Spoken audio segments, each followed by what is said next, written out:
Boa noite. Boa noite. Operação Lava Jato. Juiz Sérgio Moro condena João Vacari Neto e Renato Duque por corrupção. E Polícia Federal prende um dos donos da construtora Engevix. Alckmin não descarta a relação entre as chacinas do mês passado e a de sábado em Carapicuíba. Papa Francisco celebra a missa campal para 150 mil pessoas em Cuba.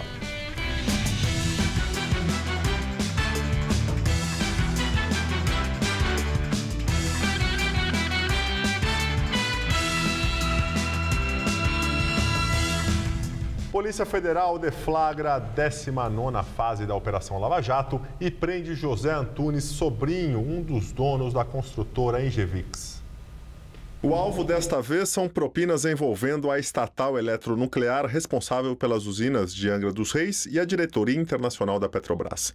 Preso preventivamente, José Antunes Sobrinho é suspeito de ter pago propinas em contratos da Engevix com a eletronuclear, que somam 140 milhões de reais entre 2011 e 2013. Os valores teriam sido destinados à Aratec, empresa do ex-presidente da eletronuclear, o almirante reformado Otton Luiz Pinheiro da Silva, que também está preso. A Operação Lava Jato não diminuiu suas atividades, continua a pleno vapor e quem está envolvido com crimes de alta corrupção no país tem que ficar atento aí, não dormir. Outro detido hoje é João Augusto Rezende Henriques, apontado como um dos maiores operadores da Lava Jato e ligado ao PMDB.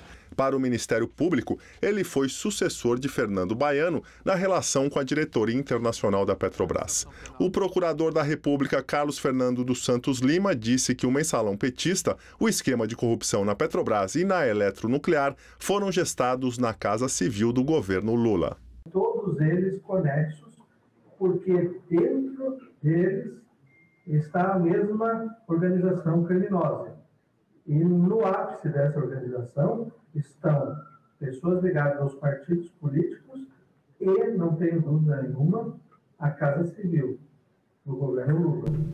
E o juiz federal Sérgio Moro condenou o ex-diretor da Petrobras, Renato Duque, ligado ao PT, e o ex-tesoureiro do partido, João Vacari Neto.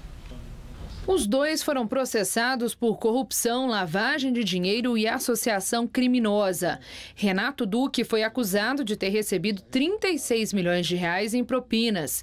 Condenado a 20 anos de prisão, recebeu a pena mais alta já imposta pela Operação Lava Jato, que começou há 1 ano e meio. Sérgio Moro também decretou confisco de 43 milhões de reais em nome de empresas constituídas no Panamá e em Mônaco, que para ele são do ex-diretor. Os recursos serão destinados à Petrobras. João Vacari Neto foi acusado de articular repasses de 4 milhões e 300 mil reais da propina para o PT, inclusive por meio de doações oficiais. Condenado a 15 anos de prisão, também vai precisar pagar multa de cerca de 820 mil reais. Ele e Duque poderão recorrer, mas seguem presos no Complexo Médico Penal em Pinhais, na região metropolitana de Curitiba. Sérgio Moro condenou ainda o doleiro Alberto Youssef, o ex-gerente da Petrobras, Pedro Barusco, o ex-executivo da empreiteira Toyo Setal, Augusto Mendonça, e os lobistas Júlio Camargo e Mário Góes. Todos foram beneficiados pelos acordos de delação premiada. No caso de Barusco, como ele devolveu quase 100 milhões de dólares desviados da estatal, permanecerá em casa nos fins de semana e à noite e usará a tornozeleira eletrônica por 2 anos. A pena de Augusto Mendonça, fixada inicialmente em 16 anos, foi convertida em 4 anos em regime aberto, com prestação de serviços à comunidade. Júlio Camargo obteve redução da pena de 12 anos de prisão para 5 anos em regime aberto, também com prestação de serviços à comunidade. Mário Góes, que está em prisão domiciliar, também vai precisar usar tornozeleira por pelo menos até 2016. Alberto Youssef já acumula um total de 32 anos de reclusão, somadas as penas a que foi condenado até agora. No entanto, pelo acordo de delação premiada, ficará preso ainda por apenas 3 anos. Em sua sentença, o juiz Sérgio Moro destacou que, mais do que enriquecimento ilícito dos agentes públicos, o elemento mais reprovável do esquema criminoso da Petrobras é a contaminação da esfera política, com prejuízos ao processo democrático. Após o encontro do PT, presidente do partido Rui Falcão volta a declarar que todas as doações recebidas pela legenda em campanha foram legais. A reunião aconteceu hoje de manhã neste hotel em São Paulo. Foram convidados intelectuais e políticos, entre eles o ex-presidente Lula, o prefeito de São Paulo, Fernando Haddad, e o governador do Acre, Tião Viana. Só o presidente do PT, Rui Falcão, falou com os jornalistas. Segundo ele, os integrantes fizeram uma análise do atual cenário político e econômico. As propostas de impeachment da presidente Dilma Rousseff foram debatidas. Achamos que mudanças devem se dar no âmbito da legalidade, da legitimidade, e a legitimidade é que a presidenta Dilma foi eleita para 4 anos e nós consideramos que qualquer manifestação tendente a abreviar o seu mandato ou forçá-la a renunciar, como foi editorial recente de um jornal, não tem cabimento na democracia que nós conquistamos com tanto esforço. A condenação do ex-tesoureiro do PT, João Vacari Neto, pela Justiça Federal e os desdobramentos da Operação Lava Jato não foram discutidos pelo Conselho, segundo o presidente do PT. Rui Falcão também não quis se pronunciar sobre o assunto durante a coletiva de imprensa, mas voltou a defender a legalidade das doações recebidas pelo partido nas últimas eleições. Nós só recebemos contribuições segundo a lei que estava em vigor no país até a semana passada. Nós temos toda a nossa documentação referente às contribuições, já dissemos isso, temos isso a hora que vocês quiserem. Alguém até já publicou, algumas publicações divulgaram isso, que as contribuições que nós recebemos, elas estão par e passo com as contribuições de outros partidos, do PSDB, do PMDB, e quase nos mesmos valores. Em nota divulgada agora à noite, o presidente do PT, Rui Falcão, se posicionou contra a condenação de João Vacari, que classificou como um equívoco. Ele também disse que a decisão de primeira instância baseou-se exclusivamente em delações premiadas, sem qualquer prova material. O texto diz ainda que à frente da Secretaria de Finanças do PT, João Vacari Neto somente indicava aos doadores a conta oficial do partido para os respectivos depósitos de contribuições que sempre foram declaradas à Justiça Eleitoral. Em nota, o advogado Luiz Flávio Borges Durso, que defende Vacari, afirma que vai recorrer da decisão. O senador Aécio Neves, presidente do PSDB, comentou a condenação de Vacari. Com a condenação hoje do primeiro agente político de todo esse processo, que estabeleceu se chamar de Petrolão, na verdade nós assistimos à condenação de todo esse esquema institucionalizado de corrupção que o PT estabeleceu no país para se manter no poder. E me chamou a atenção, e acho que isso é extremamente relevante, um trecho da sentença do juiz Sérgio Moro, quando ele diz que mais do que o enriquecimento pessoal já comprovado de inúmeros desses agentes que participaram desse processo, a gravidade é maior quando o dinheiro da propina interfere no processo político e no processo democrático, como atestam os fatos que levaram a essa condenação. O presidente da Fiesp, Paulo Scaff, lança campanha contra o aumento de impostos e nega que o objetivo seja o impeachment da presidente Dilma Rousseff.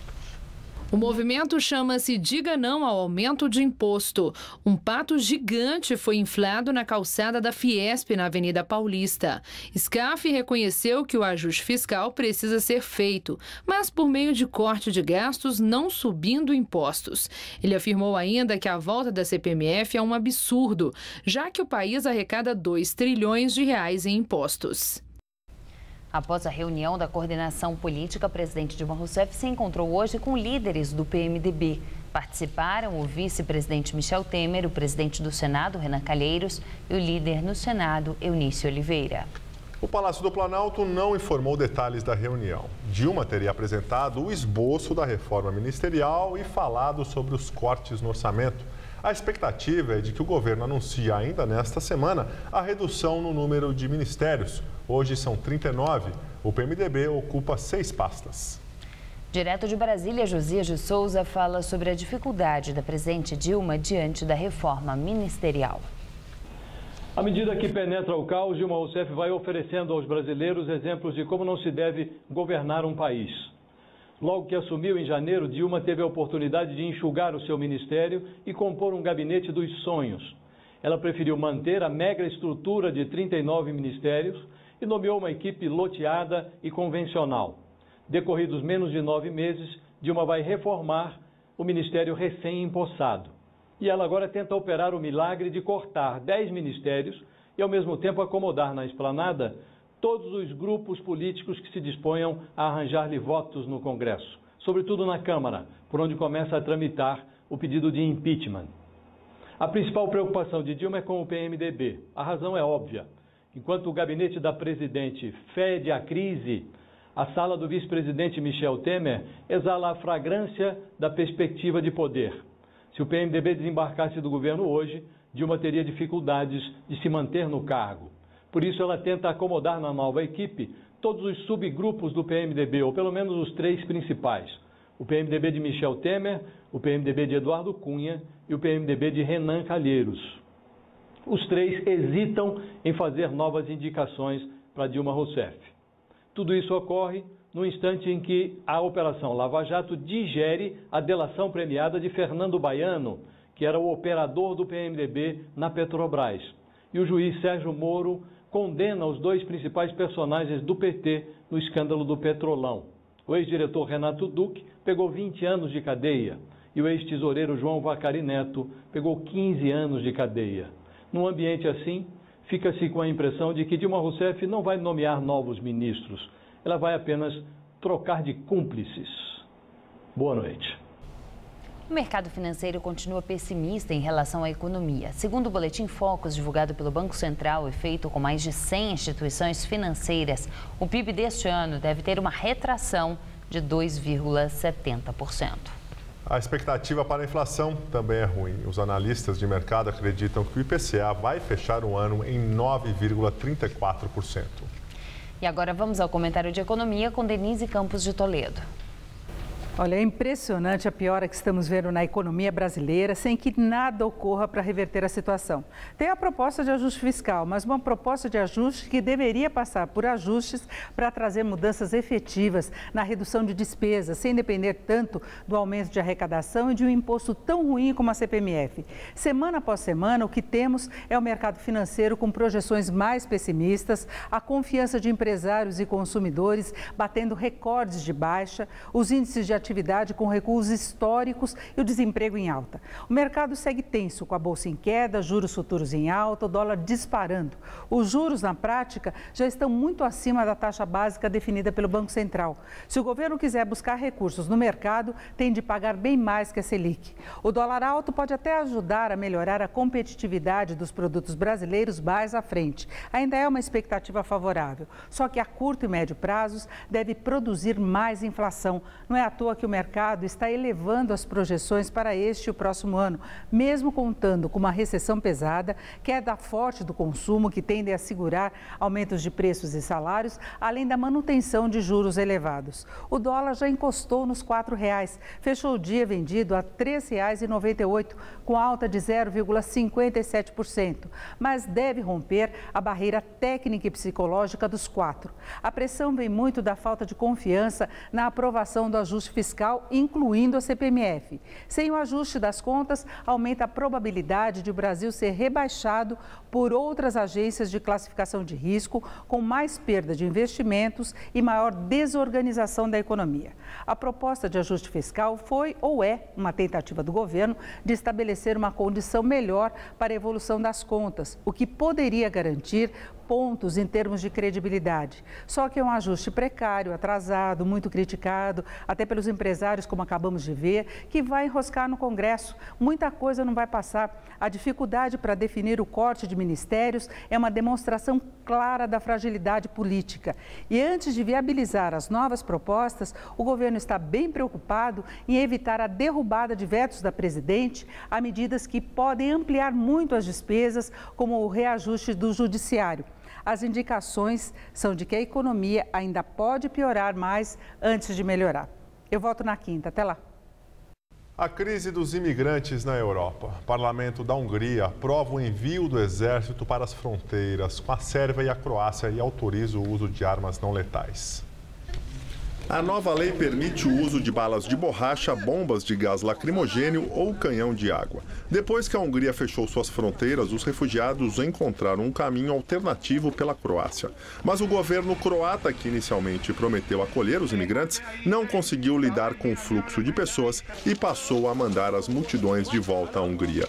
Os refugiados fazem peregrinação pelos Balcãs. Cerca de 500 pessoas que estavam num campo da Eslovênia cruzaram a fronteira para a Áustria, onde foram registradas. Agora estão bem perto do destino preferido pela maioria, a Alemanha. A redistribuição dos estrangeiros divide os 28 países da União Europeia. A crise vai ser discutida amanhã entre os ministros do interior do bloco e depois de amanhã em reunião extraordinária dos chefes de Estado e de governo. E o Brasil prorrogou por 2 anos a emissão de vistos especiais para refugiados sírios. Nestes casos, os vistos são concedidos sem burocracia, bastando a comprovação da nacionalidade da pessoa, o que pode ser feito com um documento de identidade. Segundo o Conselho Nacional de Refugiados, órgão ligado ao Ministério da Justiça, há 2.097 sírios refugiados no Brasil. O clima ainda é de medo em um bairro de Carapicuíba, na Grande São Paulo, onde 4 jovens foram assassinados no final de semana. Imagens da ação foram divulgadas e devem ajudar nas investigações. Hoje, o governador Geraldo Alckmin, do PSDB, disse que não descarta a hipótese de relação entre esta chacina e as de Osasco e Barueri que aconteceram no mês passado. Os moradores de Carapicuíba estão assustados com o crime. No bairro onde os 4 jovens foram mortos, poucos falam sobre o assunto e pedem para não serem identificados. O clima está pesado, muito medo. Quer dizer, hoje aqui você passa, o pessoal que ficava até 9h30, 10 horas, hoje você não vê mais esse movimento. Sabe, todo mundo se recolhe para casa, porque a gente não sabe o que pode acontecer. O ataque foi na madrugada do sábado. Douglas Bastos Vieira, de 16 anos, Matheus Moraes dos Santos, também de 16, José Carlos do Nascimento, de 17 anos, e Carlos Eduardo Montilha de Souza, de 18 anos, foram executados a tiros na rua da pizzaria onde trabalhavam. Os moleques não mexiam nada de errado, não fazia nada, tudo gente boa, de família. Falei, quer saber quem foi os caras que matou, né? Por quê? Essas imagens de câmeras de segurança que já estão com a polícia mostram quando o carro dos suspeitos entra na rua da pizzaria à 00h28. Uma outra câmera registra o momento em que o veículo para com os faróis acesos. Aí é possível ver o clarão dos tiros. A ação é rápida, dura cerca de 20 segundos e os criminosos vão embora. A polícia informou que ainda não tem pistas dos criminosos, mas que as imagens de segurança podem ajudar a esclarecer os assassinatos. Os corpos dos 4 jovens foram enterrados ontem de manhã no cemitério municipal aqui de Carapicuíba. Nenhuma das vítimas tinha passagem pela polícia. Hoje, o governador de São Paulo, Geraldo Alckmin, do PSDB, disse que não descarta a hipótese de relação entre a chacina de Osasco e Barueri, que deixou 19 mortos no mês passado, com a que matou os 4 jovens em Carapicuíba. Nós não descartamos nenhuma hipótese. Agora, também não há nenhum fato, né, que comprove. Alckmin negou que a mudança de comando na rota, grupo de elite da Polícia Militar, foi em decorrência das chacinas e das prisões de 11 policiais por suspeita de envolvimento em 2 execuções no Butantã, zona oeste da capital paulista. O tenente-coronel Alexandre Gaspar deixou o comando 7 meses após assumir o cargo, em fevereiro. Em seu lugar ficará o coronel Alberto Sardilli, que comandava a cavalaria da PM. O governador disse que é normal que haja mudanças no comando. Nós não temos nenhuma, não fazemos ingerência na escolha de comandantes. Confiança do secretário da Segurança e do comandante-geral da Polícia Militar, o comandante Gambaroni, e essas mudanças são normais, ela de acordo com a estratégia da polícia. A seguir, os detalhes da previsão para uma semana que promete ser de muito calor em São Paulo. E a visita do Papa a Cuba. Missas de Francisco são acompanhadas por milhares de pessoas. Depois dos ajustes necessários, o Brasil vai avançar ainda mais. Na nova etapa do Programa de Investimento em Logística, serão investidos mais de 198 bilhões de reais em parceria com a iniciativa privada. Concessões de rodovias, ferrovias, portos e aeroportos vão impulsionar o crescimento e gerar emprego e renda, além de trazer mais qualidade aos serviços prestados e dar mais competitividade às exportações. Programa de Investimento em Logística. O Brasil vai seguir avançando. Tá difícil não deixar a peteca cair? A gente levanta seu astral. Com nossa programação, a cultura é acessível a todos e você confere na faixa os melhores musicais e espetáculos da cidade. TV Gazeta. Bom te ver, sempre bem. Se você quer estudar jornalismo, relações públicas, publicidade e propaganda ou rádio, TV e internet, a Faculdade Casper Liber é o seu lugar. Quer conhecer? Eu te levo! Aqui a gente aprende na sala de aula e também em laboratórios de rádio, fotografia, edição de imagens e estúdios de TV. Você também pode colaborar em revistas, sites, programas de TV e rádio laboratoriais. E tem oportunidade de estágio dentro da Fundação Casper Liber. São mais de 60 anos de tradição numa localização incrível. Faculdade Casper Libero, formando os melhores profissionais da comunicação. Quer saber mais? Acesse nosso site.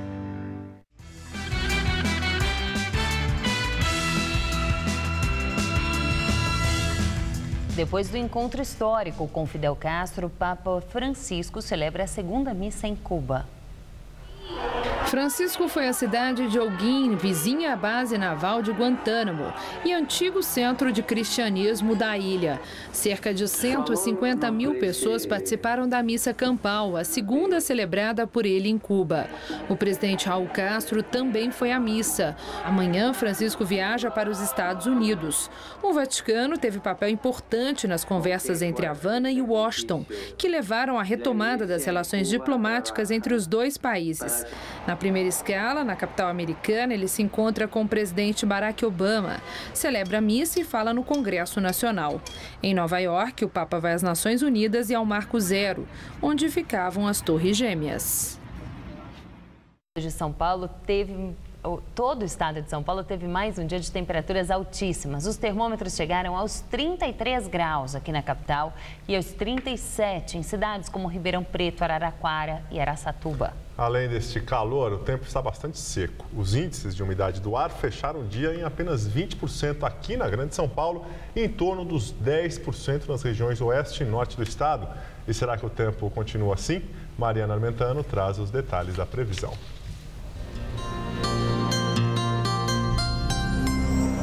Durante toda essa semana não teremos chances de chuva e o tempo vai continuar bastante seco em todas as regiões paulistas, com índices de umidade ainda bem abaixo do recomendado.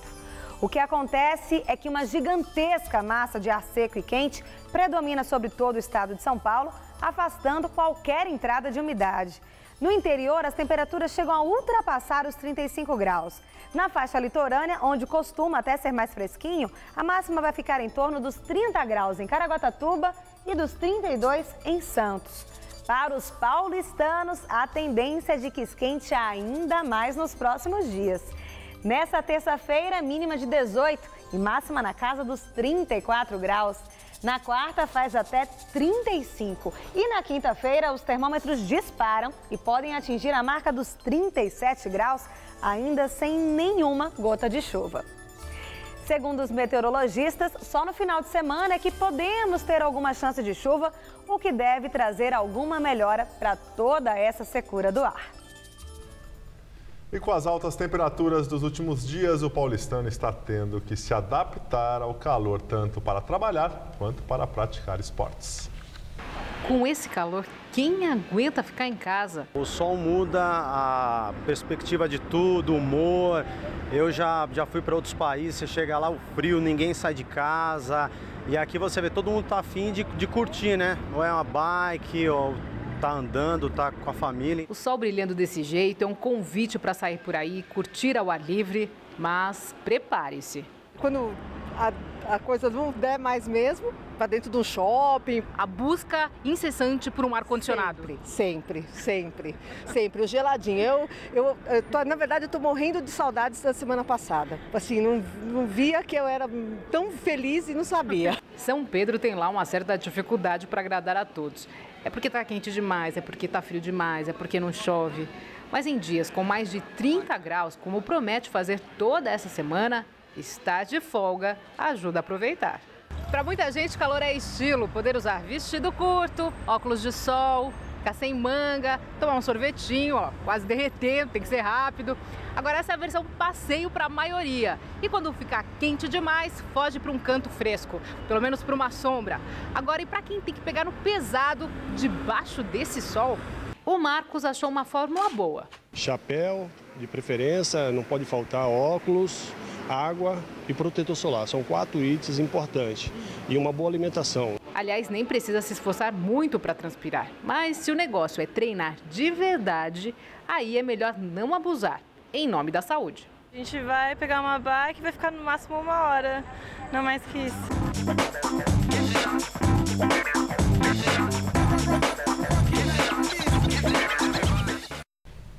A edição das 10 do Jornal da Gazeta termina aqui. Boa noite. Fica agora com o Rony Von no Todo Seu. Uma ótima semana para você e até amanhã.